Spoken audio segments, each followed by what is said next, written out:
യേശയ്യ 40:1-11 വരെയുള്ള തിരുവചനങ്ങൾ.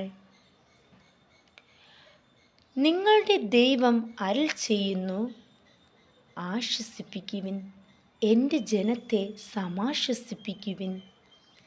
ജെറുസലേമിനോട് സൗമ്യമായി സംസാരിക്കുകയും അവളോട് പ്രഘോഷിക്കുകയും ചെയ്യുവിൻ.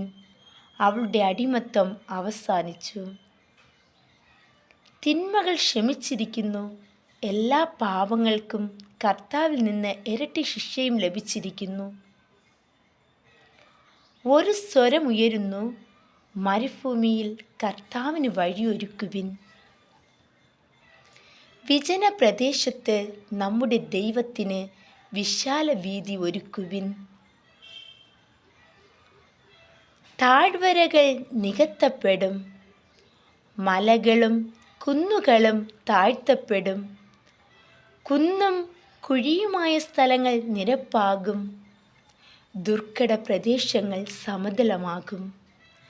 കർത്താവിൻ്റെ മഹത്വം വെളിപ്പെടും, മർത്യരെല്ലാവരും അത് ഒരുമിച്ച് ദർശിക്കും. കർത്താവാണ് ഇത് അരുൾ ചെയ്യുന്നത്. വീണ്ടും സ്വരമുയർന്നു, ഉദ്ഘോഷിക്കുക. ഞാൻ ആരാഞ്ഞു, ഞാൻ എന്ത് ഉദ്ഘോഷിക്കണം? ജഡം ദൃഢം മാത്രം, അതിൻ്റെ സൗന്ദര്യം വയലിലെ പുഷ്പം പോലെ ക്ഷണീകവും.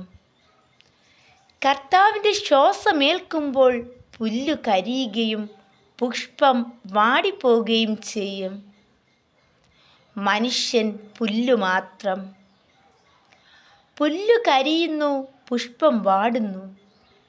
നമ്മുടെ ദൈവത്തിൻ്റെ വചനമാകട്ടെ എന്നേക്കും നിലനിൽക്കും. സദ്വാർത്തയുമായി വരുന്ന സിയോനെ, ഉയർന്ന മലയിൽ കയറി ശക്തിയോടെ സ്വരമുയർത്തി പറയുക. സദ്വാർത്തയുമായി വരുന്ന ജെറുസലേമേ, നിർഭയം വിളിച്ചു പറയുക. യൂദയുടെ പട്ടണങ്ങളോട് പറയുക, ഇതാ നിങ്ങളുടെ ദൈവം, ഇതാ ദൈവമായ കർത്താവ് ശക്തിയോടെ വരുന്നു.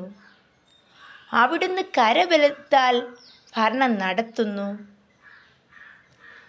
സമ്മാനം അവിടുത്തെ കയ്യിലുണ്ട്, പ്രതിഫലം അവിടുത്തെ മുൻപിലുണ്ട്.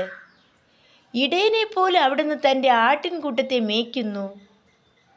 അവിടുന്ന് ആട്ടിൻകുട്ടികളെ കരങ്ങളിൽ ചേർത്ത് മാറോടണച്ച് തള്ളയാടുകളെ സാവധാനം നയിക്കുന്നു.